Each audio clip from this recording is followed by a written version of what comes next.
రాకాలోకంకి స్వాగతం. జై హింద్ మిత్రులారా.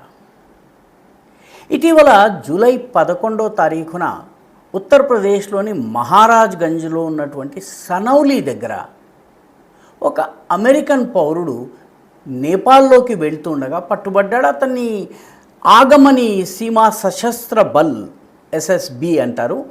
దానికి సంబంధించిన సిబ్బంది అతన్ని ఆగమంటే అతను ఆగకుండా పరిగెత్తి పారిపోయే ప్రయత్నం చేశారు. స్థానికుల సహాయంతో ఎస్ఎస్బి పోలీసులు అతన్ని పట్టుకున్నారు. పట్టుకున్న తర్వాత సెర్చ్ చేస్తే అతని దగ్గర 2 పాస్పోర్ట్లు దొరికినాయి. అదేవిధంగా ఆయుధాలు దొరికినాయి. దాదాపు 31,000 రూపాయల భారతీయ నగదు కూడా దొరికింది. అతన్ని ప్రశ్నించడం మొదలుపెట్టారు. బార్డర్ పిల్లర్ 516 దగ్గర అతను దొరికాడు. ప్రశ్నిస్తే అతను పొంతనలేని సమాధానాలు చెప్పారు. కొద్దిగా విచారించేటప్పటికి అర్థమైంది ఏంటంటే అతను థాయిలాండ్ నుంచి శ్రీలంక వరకు అధికారికంగా కాకుండా అనధికారిక రూట్లో స్మగ్లర్ల సహాయంతో శ్రీలంకకి ప్రవేశించాడు. శ్రీలంక నుంచి అనధికారిక రూట్లో ఎటువంటి అఫీషియల్ పత్రాలు లేకుండా తమిళనాడు తీరం చేరుకుని తమిళనాడులో పర్యటన చేసి అక్కడి నుంచి గోవాకి వెళ్ళి గోవా నుంచి లక్నోకి వెళ్ళి కొంతకాలం మధ్యలో బెంగళూరులో ఉండి ఇదంతా కూడాను అఫీషియల్ ఛానల్స్ కాకుండా పాస్పోర్ట్లు వీసాల వ్యవస్థను అతిక్రమించి మోసపూరితంగా దేశంలో ప్రయాణం చేశారు. థాయిలాండ్ నుంచి శ్రీలంక వరకు అతను పడవ ప్రయాణం చేశాడు. అంటే స్మగ్లర్లు లేకపోతే మత్స్యకారులు ఇటువంటి వాళ్ళను ఉపయోగించుకుని అతను ఏకంగా నేపాల్లోకి వెళ్తూ ఉంటే పిల్లర్ 516 దగ్గర దొరికారు. అతని పేరు జార్డన్ బ్రౌన్. ఇప్పుడు వార్తల్లో జార్డన్ బ్రౌన్ గురించి వస్తోంది. అయితే ఇది మన దేశంలోకి అధికారికమైనటువంటి పాస్పోర్టు, వీసా, విమానాలు, ఎయిర్పోర్ట్లు, చెక్లు వీటితో సంబంధం లేనటువంటి ఒక ప్రత్యామ్నాయ స్మగ్లింగ్ రూట్లు, ఒక ప్రత్యామ్నాయ సముద్రపు దొంగల రూట్ నుంచి తను మన దేశంలోకి ప్రవేశించాడు. ఇది చాలా స్పష్టమవుతోంది. అంటే మన భద్రత ఎంత కట్టుదిట్టంగా ఉన్నా కూడా దీనిని దాటి రాగలిగాడు. అది అమెరికన్ పౌరుడు, ఇక్కడి భాష తెలియని అమెరికన్ పౌరుడు. ఆ తరువాత గమనించి చూసినట్లయితే ఇది మొట్టమొదటి కేసు కాదు. ఈ తరహా కేసులు అనేకం జరిగినాయి. మే 2026 30వ తారీఖున అమెరికాకి చెందినటువంటి ఫేలన్ ట్రావిస్ యాంథోనీ అనేటటువంటి వ్యక్తి కూడాను మహారాజ్గంజ్ జిల్లాలోనే ఉన్నటువంటి ఛత్రీ బ్రిడ్జ్, నేపాల్లోకి వెళ్ళేటటువంటి బ్రిడ్జి, ఈ బ్రిడ్జి ద్వారా నేపాల్లోకి వెళ్ళేటటువంటి ప్రయత్నం చేశారు. ఇతన్ని పోలీసులు అరెస్ట్ చేశారు. అప్పట్లో ఇది పెద్ద వార్త కాలేదు.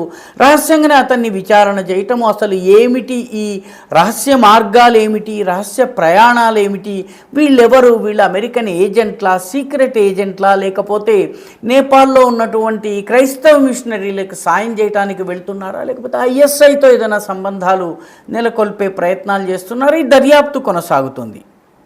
2026 ఏప్రిల్ అంటే సరిగ్గా ఒక నెల ముందు 24వ తారీఖున అమెరికన్ నేషన్ అతని పేరు వినోద్ బరైలీ. ఇతను కూడా భారతదేశంలోకి లీగల్గా వచ్చాడు. కానీ భారతదేశం నుంచి భారత ప్రభుత్వానికి తెలియకుండా మాయమైపోయాడు.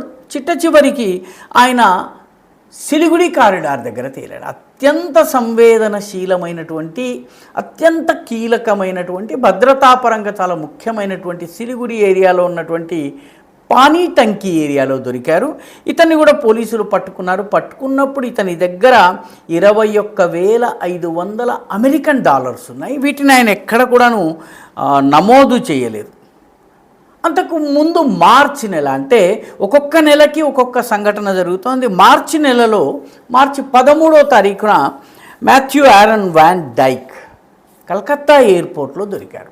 ఇతను అక్రమ మార్గంలో భారతదేశంలోకి వచ్చారు. అక్కడి నుంచి మిజోరాంలోకి వెళ్ళారు. మన దేశంలోని సరిహద్దు రాష్ట్రమైన మిజోరాం, అక్కడి నుంచి బర్మాకి వెళ్ళారు. బర్మాలో ఉన్నటువంటి కుకీ చిన్ ఉగ్రవాదులకు సైనిక శిక్షణ ఇచ్చారు. ఎందుకంటే ఇతను మాజీ సైనికుడు. సిరియాలో, లిబియాలో ఇటువంటి దేశాల్లో అమెరికా యొక్క ర్యాంబో టైప్ ఆపరేషన్లు నిర్వహించి వచ్చినటువంటి వ్యక్తి. ఆ తరువాత వచ్చి విమానాశ్రయంలో అఫీషియల్గా వెళ్ళడానికి ప్రయత్నిస్తున్నప్పుడు ఇతన్ని అరెస్ట్ చేశారు.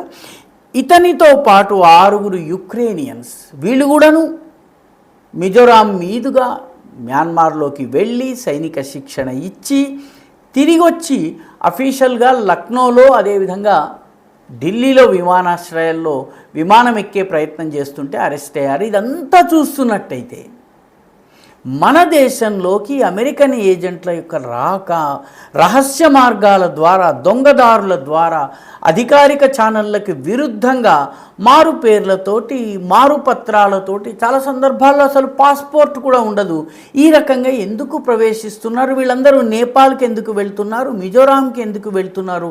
అంటే ఒక భారీ అంతర్జాతీయ కుట్ర ఏదో జరుగుతోంది. వీళ్ళలో పట్టుబడిన వాడు ఒకడైతే పట్టుబడకుండా తప్పించుకున్న వాళ్ళు ఎంతమంది?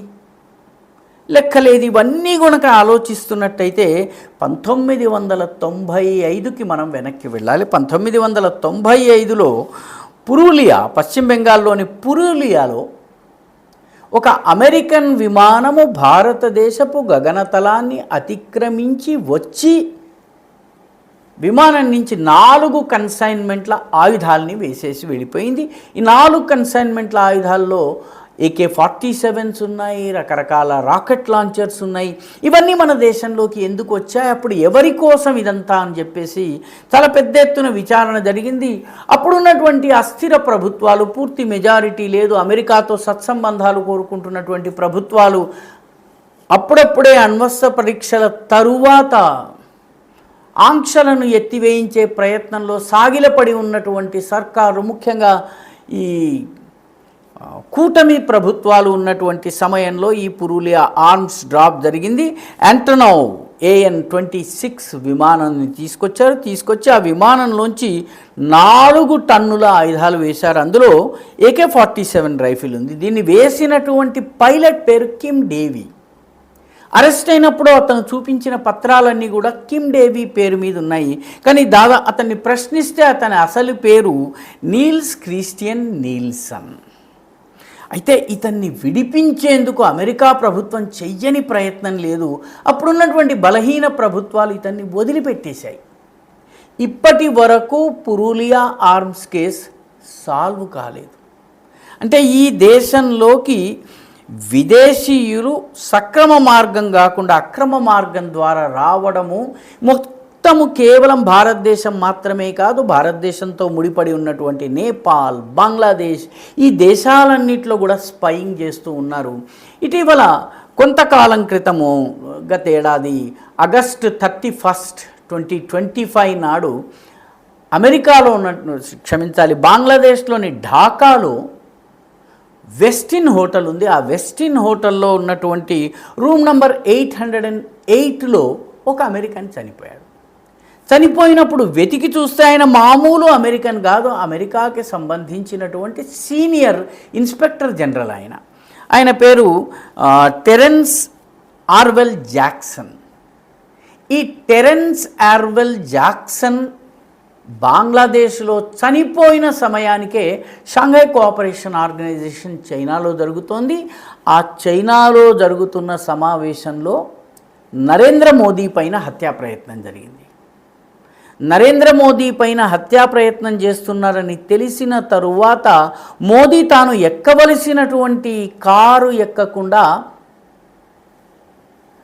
రష్యా అధినేత అయినటువంటి పుతిన్ కారులో వెళ్ళి ఉంటారు. అప్పట్లో ఇది చాలా సంచలనం కలిగించింది. పుతిన్ కారులో మోదీ ఎందుకు వెళ్ళారు, ఏమి చర్చించారు, లాస్ట్ మినిట్లో మోదీ ఎందుకు తన ప్రయాణాన్ని మార్చుకున్నారు, ఇవన్నీ కూడా చర్చకు వచ్చాయి. కానీ మొత్తం మీద గమనించాల్సిన విషయం ఏంటంటే అమెరికాకి సంబంధించిన డీప్ స్టేట్ కానీ, అమెరికాకి సంబంధించినటువంటి ప్రత్యామ్నాయ ప్రభుత్వ ఛానల్స్ కాకుండా వేరే ఏవైనా కానీ నరేంద్ర మోదీని హత్య చేయడానికి కానీ, లేకపోతే ఈ దేశంలో అస్థిరతను సృష్టించేందుకు కానీ, జెన్జీ విప్లవాన్ని ఏదన్నా సృష్టించి ఇక్కడి ప్రభుత్వాన్ని అస్థిరపరిచేందుకు కానీ ఏదైనా ప్రయత్నాలు చేస్తున్నాయి. వీటికి నేపాల్నో బంగ్లాదేశ్నో లాంచ్ ప్యాడ్స్గా వాడుకునేటటువంటి ప్రయత్నం చేస్తున్నాయా?